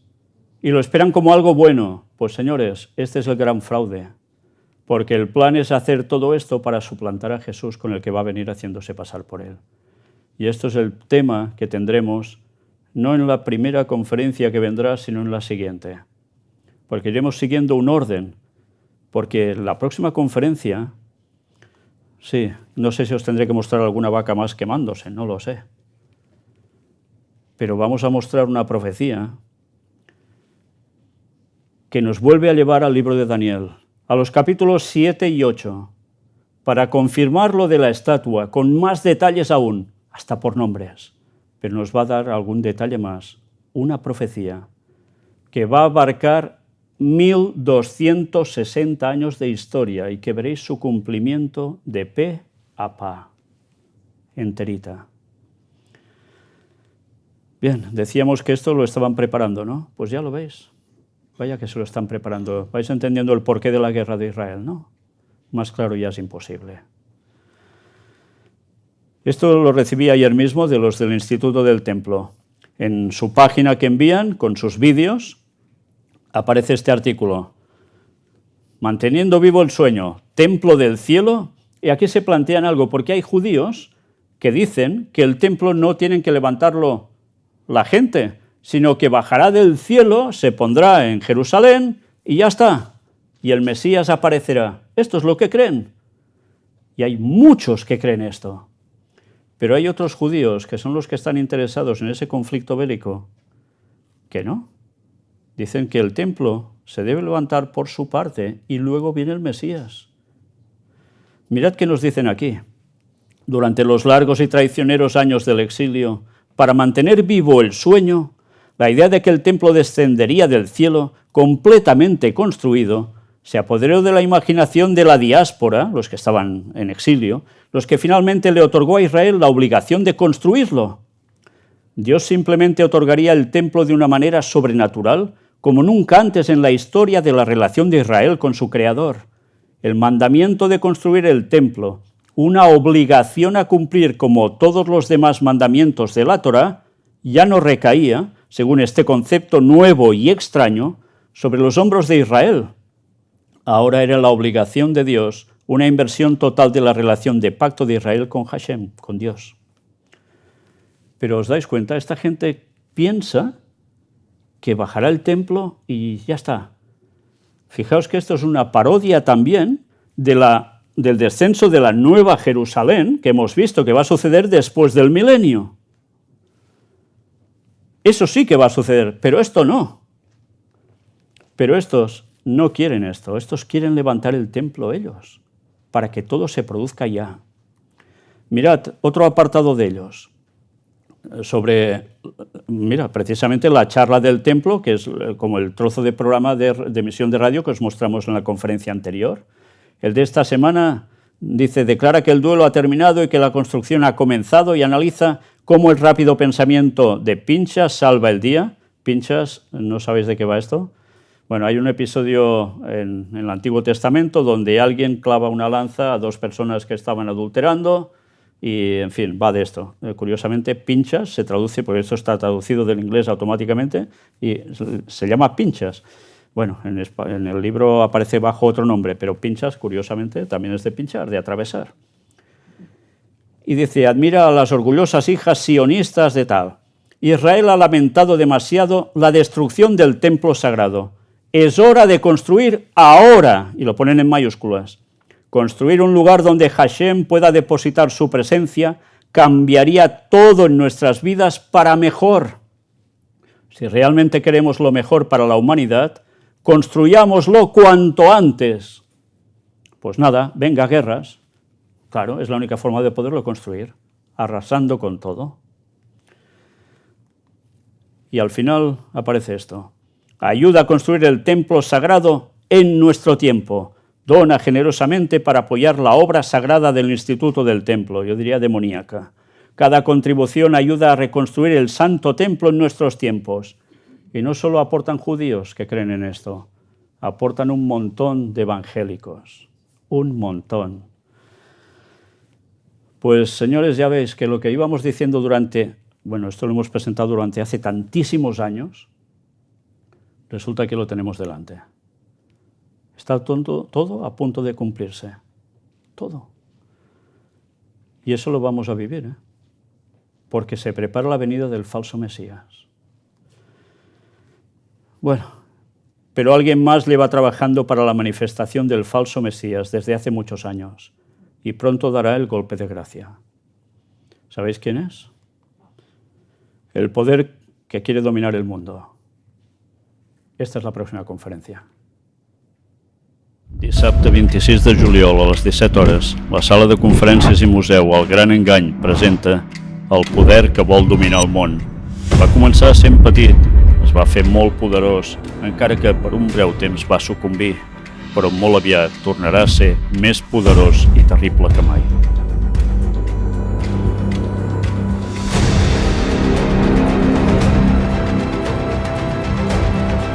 El que mai t'explicaran a les notícies. Carrer Narcís Blanc, 11, Girona. Telèfon 678 64 22 63.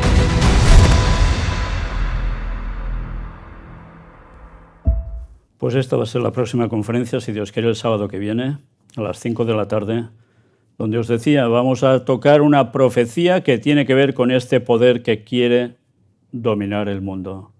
Lo dominó durante unos buenos años. Lo está trabajando para controlarlo de nuevo y lo va a conseguir en breve tiempo. Y vamos a demostrarlo con profecía, con datos impresionantes que nadie, absolutamente nadie puede negar. Y sabéis, cada vez que al final terminamos diciendo lo que nunca te contarán en las noticias, esa es la realidad. ¿Habéis oído en algún noticiero que te hablen de todo esto así? ¿Verdad que no? Seguro que no. Pero aquí hay que decir las verdades y hay que preparar a la gente para que se dé cuenta que esto es verdad y que hay que hacer una decisión ya. No tenemos tiempo que perder. Termino sencillamente mostrándoos la página del Gran Engany Final, donde tenéis todas las conferencias, que son más que las que aparecen aquí, que hemos presentado públicamente desde este local en Girona. Y sobre todo con esta parte final, que quizás ha sido una sorpresa para vosotros el poner esto de nuevo de la vaca alazana, porque sé que hay personas de vosotros que estabais pendientes de todo ello. Pues ya veis la realidad. Y todo esto va unido, todo va unido. Este poder que vamos a tratar este próximo sábado, si Dios quiere, con lo que habéis visto de los que están haciendo esos sacrificios y lo que pretenden construir, pero mucha más cosa antes del retorno de Cristo. Recordad, todo se prepara para la venida del falso Mesías. Y el siguiente tema, si todo va como debe ir, si Dios quiere, vamos a dar detalles de cuál será, quién será, cómo será esa venida del falso Mesías. Por hoy nada más. Gracias por haber venido.